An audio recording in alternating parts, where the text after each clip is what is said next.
today's video is actually going to be a highly requested video. Why can't I talk? We have to talk. Yes, Landon. Okay, so it's going to be... That's not nice. Don't say that.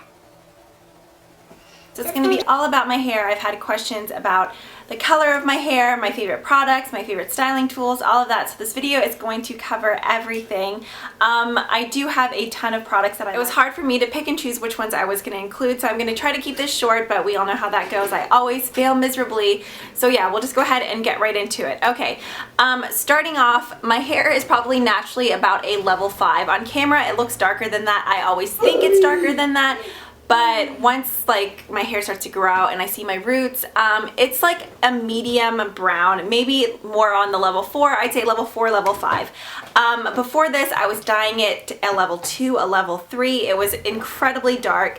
And then I decided for summer last year that I wanted to go lighter. So last year, I first attempted the whole ombre, whatever you want to say, ombre style hair. So I'm sure lots of you guys are like, okay, you're a licensed cosmetologist, why didn't you just do it yourself? My hair is so crazy and obnoxious when it comes to lightening it. I have lots of red undertones in my hair, and since I had so much regrowth coming out, I had like my natural color, then I had like a level 3 in here, a level 4. It was so mixed up where I knew it would be lifting all different tones, and I didn't want to have to worry about it. I didn't want to have to like get Keegan to help me do it, so I just figured I would just go in, pay for it, and get it done. So I went to a salon that was pretty well known around where my parents lived, and it came out awful. I paid quite a bit of money to get it done. I went in for 2 consultations. I took in my iPad. I was showing her multiple pictures of how I wanted it, and basically I warned her that my hair lifts really red and that I don't mind gold tones in my hair. I'm not crazy about ashy colors. And basically I left with like green highlights that started at my roots. So wasn't ombre whatsoever. There was no blonde, there was no gold, there was green highlights. It was god awful. So I ended up just dyeing my hair all back a dark brown, and then decided I wasn't gonna do the ombre again. I moved back here, and then I just got sick of my hair again. So for whatever reason, I decided to go to an Aveda Institute. Originally, I just went there to pick up some hair products that I really wanted to try. And I saw a girl walk out and she had like gorgeous ombre hair. So I was like, okay, I'm gonna see, you know, what they charge for it. I was kind of skeptical just because it was a school. Well, kind of and kind of not. Just whenever I was in cosmetology school, if anything, I feel like when you're a student, you're even more careful on the client's hair because you're so scared. You don't want to mess up. You want to make sure you're impressing the teacher. You don't want to like look bad in front of the other students. So sometimes schools are a way to go. Maybe not so much for cuts, but for colors and stuff, they'll definitely fix it for you, obviously, if they mess it up. In most cases, they normally do fix it for free. I'm not saying, oh, you should go to school and get it done. Everyone has their own deals with that. So yeah, that's where I got it done, if any of you guys were wondering. So basically I went into the Aveda Institute. I got my hair done there, which I really liked Aveda's bleach. They don't use any heat to lift it, so it did take a little bit longer to lift. Since there wasn't the element of heat on top of the bleach, it was a little bit less damaging. I definitely noticed a difference with Aveda bleach than other bleaches that I've had done in my hair. So I told her to start about mid-ear down. So she did that all around. When you go in for ombre, you can obviously go to this effect where your ends are completely lightened, or you could do, you know, there's stages where it's dark, a middle shade, and then even a lighter shade, which I may go back and do my ends myself. I'm not quite sure yet. She just went through and balayage, I forget exactly how to pronounce it, but basically freehand brushed on the bleach all around. I know one of you guys are going to correct me, and that's fine. So yeah, we did that all around. So once we did that, it was a little bit too brassy and orange for me, so we went back in with an 8 VB toner, put that in, and it gave me more of this gold color. I will say, originally it was a little bit more orange in this, and I know on camera it comes off more orange than what it is in person. It's definitely more of a gold color. So now that that's done, that's how I got my hair. There's millions of videos on YouTube on how to do it yourself. That's a whole do at your own risk. I wouldn't recommend it, but I'm sure lots of you guys are like, well, I'm not going to pay, I'm going to do it myself. I just feel like you're more prone to damaging your hair because you may have to redo it several times, and if you're not familiar with like the undertones of your hair and how your hair lifts, it may not come out exactly how you want it. So that's just my little disclaimer. All right, now getting into the products I use. The shampoo that I've been using the most lately is from, I'm not sure if it's Leonza or Lonza. This is actually a newer line to me. This is the Healing Color Care line, and this is the Silver Brightening Shampoo. So if any of you have either platinum blonde or gray hair, I'm sure you guys are familiar with maybe not this shampoo, but a shampoo like this. So this is just a deep purple shampoo. That shampoo helped take out any brassiness out of my hair. Whenever my hair starts to feel dull or just looks really brassy, I use that, and it definitely helps to bring more brightness back into my hair. Now that one is not a shampoo that you use on a daily basis. If your hair is really porous, it can actually soak into your hair and kind of leave a purple tone to your hair, so I would kind of just do a test strand first. That's only if your hair is incredibly porous and damaged. I really only use that shampoo about once a week. So you just emulsify it into your hands and then wash it in and leave it in for about 1 to 2 minutes and rinse it out. So sometimes I'll use that on its own if I feel like my hair looks really brassy, or I'll mix it with this. This is the Joico Color Indoor Shampoo. It's probably one of my favorite shampoos for color treated hair. Just Joico's whole line, and then their KPAK line is just one of my favorites. I absolutely love it. I do have lots of other favorites, but I feel like this is one that I almost always go back to. So I will use this shampoo as well. For the conditioner, I don't feel like it makes my hair that soft or is anything that amazing, so I really just kind of stick to the shampoo for this one. This I know you...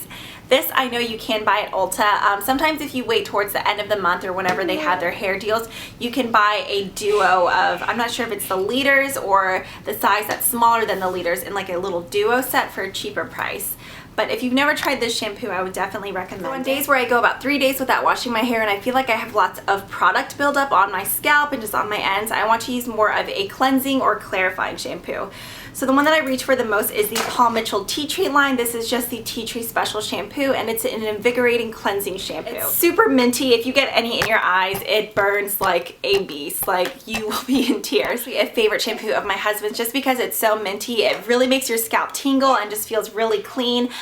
They do have the shaving cream and the bar soap of this as well, so if you're looking for a good shampoo or body cleanser for your husband or boyfriend, I'm sure they would love this. But yeah, like I was saying, because of the mintiness and just the tingliness, it really makes your scalp feel super clean.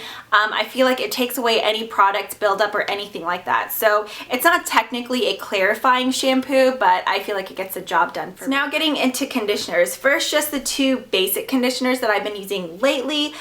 These two aren't ones that are favorites or anything, but like I said, I changed, oh, I hate that. They just came out of my shower, so they're leaking on me. They're not my favorites. I have yet to find like my favorite just basic conditioner, not like mask.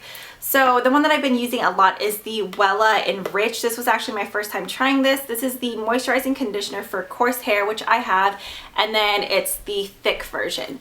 So I know you can buy this at Ulta. It was just like a basic conditioner. I didn't think there was anything that special about it. It did detangle my hair, it did make my hair feel good, but it wasn't anything stand out. Now, my other conditioner is actually one from a drugstore. I've probably only been using it for about a week and a half. I do like it so far, and this is the Frieda Sheer Blonde Strengthening Lustrous Touch Conditioner.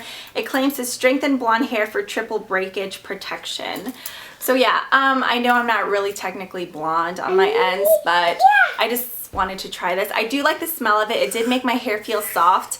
However, I think I like, my favorite conditioner from the drugstore would be the L'Oreal Everpure line. I believe it's the Moisture Rich one. I know it's like the red bottle. It's like silver and red. I don't know. That one's probably my favorite. Getting into masks, I have two that probably just equal into my favorites. This is not counting coconut oil. If you're looking for a good deep like moisturizing treatment, I would definitely recommend picking up some 100% pure coconut oil. I forgot to grab mine, but that is something that I use in my hair religiously. I absolutely love it. But when I'm not using that, these two masks that I'm about to show you are my two favorites. The first is from Redken. These are in no particular order just because I really can't pick between the two. This is the Redken and this is the Extreme line. This is the Strength Builder Plus. It's a fortifying mask for highly distressed hair. So you get 8.5 fluid ounces. I'm not sure how much this retails for at Ulta, but if you have really dry or brittle hair, seriously, love this. Instructions say after shampooing onto towel dried hair, put it on for 5 to 15 minutes. Sometimes I don't do that. I'll just put it on my shower. I never put this on my ends just because it is so, or I never put it on my roots just because it is so heavy. It would weigh your roots down and could look greasy. So I'll start from about mid shaft all the way down, really making sure I saturate my ends. I'll soak that in and then just twist my hair up loosely and pin it up, and in the meantime I'll shave my legs or exfoliate my body, whatever. There are times I have used this as like an overnight mask and just rubbed it into my hair, put a shower cap on and just slept in it. This makes your hair feel ultra soft. It's so hydrating for your hair. It feels so good. Makes your ends seriously feel like brand new for a couple days. This isn't something, I know some people are like, oh, I use this as a daily conditioner. I don't like my hair being too flat like it is today, so I don't use this as a daily conditioner. I only probably use this about once to twice a week. Next favorite mask is from Joico. As you can see, I am a big fan of Joico. This is the KPAK Revitaluxe. This isn't brand new, but it is a newer product from their line. It says it's a bio-advanced restorative treatment to revitalize, nourish, and repair. This stuff is amazing. I'm sure lots of you guys are familiar with the KPAK line from Joico, but if you haven't used the Revitaluxe yet, I would definitely recommend it. It's just a super deep conditioning treatment. If you use this under heat, it's incredible. Just like the Redken mask, I did use this as an overnight mask before. I put it in and then I kind of I slept in it, and then before I washed it out, I kind of hit it with a blow dryer on super low heat. It just really soaked into the cuticles, and then once I rinsed it out, it felt amazing. This one recommends leaving on for 3 to 5 minutes. I never really listen to the normally leave it on longer just so my hair really has a chance to soak it up. So yeah, these two are two masks that I would highly recommend. Now getting into leave-in treatments and styling treatments. I cannot stress to you enough how important a heat protectant is. I know lots of people feel like that's a step they can just skip and that it's not that important. It really does save your hair. When I was working in the salon, I had so many girls that came in and were just like, yeah, my hair just is dry, it doesn't look good when I curl it, it doesn't do this, it doesn't do that. And it's just because their hair was so dry and damaged, and half of them either just didn't use conditioner, which blows my mind. I don't know how you don't use conditioner in your hair, or didn't use a heat protectant. So I know it's something that you just want to be lazy with and doesn't seem important, but it seriously makes your hair feel so much better. It helps seal the cuticle before you do any heat styling, and I don't know, heat protectants are something that I really like. One that I actually don't have with me right now, but a great drugstore alternative, at least my favorite so far that I found from the drugstore, is the Tresemme Heat Protectant Spray. That stuff smells good, it works great, and it's a cheaper alternative. For something more moisturizing, I would definitely recommend It's a 10. I've heard some people don't like this product. Anyone that I've ever used this product on, they absolutely love it, so I don't know, but everyone is different and I totally understand that. So I'm not going to read them all to you, but basically it helps detangle, it helps tame frizz, it's a heat protectant, it smells great, it's just a leave-in conditioner. I don't know, I absolutely love it. As you can see, I have another bottle of this laying around somewhere. Whenever I get in the shower and I twist up my hair in a towel after it's been up for a little bit, I'll squirt this throughout my hair. Detangling comb, this is just one from Avon. I actually have one that I really like that, of course, I didn't bring because I'm always not prepared, because I'm never prepared, but this is just a double-pronged detangling comb. Do not brush your hair wet.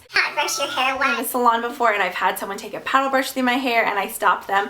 That seriously just rips your hair to shreds. Sit there and take a paddle brush through your hair wet. You're just ripping it. You're breaking ends off, so I can't stress enough. Use a detangling comb or a wide tooth comb. Elasticity in your hair completely changes when it's wet. It's going to stretch, I think, up to like 50% more, maybe even more than that. I forget.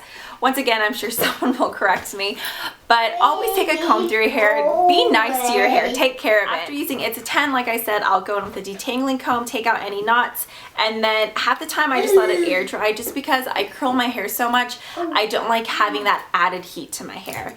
So for leave-in treatment, I would definitely recommend It's a 10. Now on days that I am going to blow dry my hair, which is rare, I use the Redken Heat Styling Satin Wear Ultimate Blow Dry Lotion. This makes your hair feel silky smooth. If you're someone who flat irons or blow dries your hair a lot, I would definitely recommend this product. I'm not going to get into these two products just because I've mentioned them so many times, but if you're someone who really likes beachy waves, I would go for Redken Wool Shake or the Alterna Bamboo Style Boho Waves. If you're curious about those products, I'll link the 2 videos down below where I talked about those, but I'm not really going to get into it right now because I feel like I've been talking forever. Okay.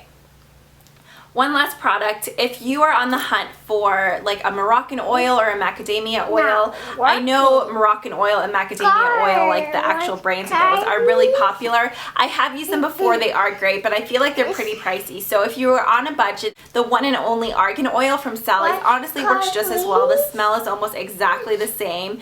And I don't know, for the most part, an oil is an oil. So this just helps add shine and keeps your ends from looking really dry. More products to show you, and that'll be the end. I know I feel like I've been talking to you guys forever.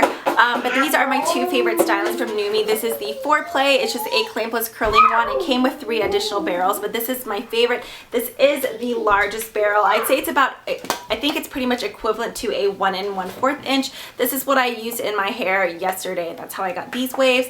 But I absolutely love this curling iron. I have several other clipless curling ones that I've paid quite a bit of money for, but this one was sent to me a while back. I do have a full review and demo on it, but this is just my absolute favorite.